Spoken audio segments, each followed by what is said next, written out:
এটা আমাদের সবার প্রাণের প্রিয় মুসাপুর ক্লোজারের পর্যটন এরিয়া।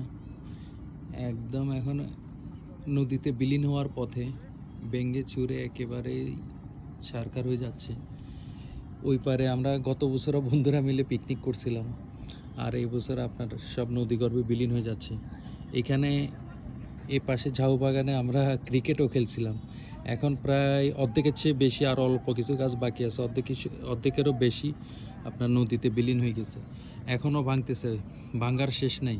গত 3 মাস আগেও দেখছিলাম এখানে অন্তত আরও 100 মিটার দূরে ছিল, আর এখন ওইটা ভাঙতে ভাঙতে আপনার একেবারেই ওদিকে চলে যাচ্ছে, আপনার পশ্চিম দিকে চলে যাচ্ছে।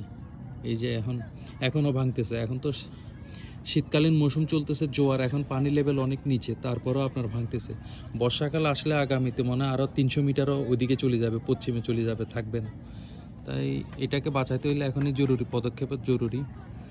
মনে করেন সবার দৃষ্টি আকর্ষণ করছি, এটার যেন একটা ভালো সুরাহা হয়, নাহলে আমাদের সবার প্রিয় মুসাপুর ক্লোজারটা হয়তো বাঁচানো যাবে না। এটা আসলে অনেক মানুষের পর্যটনের কেন্দ্রবিন্দু হিসাবে এখন সবার পরিচিত।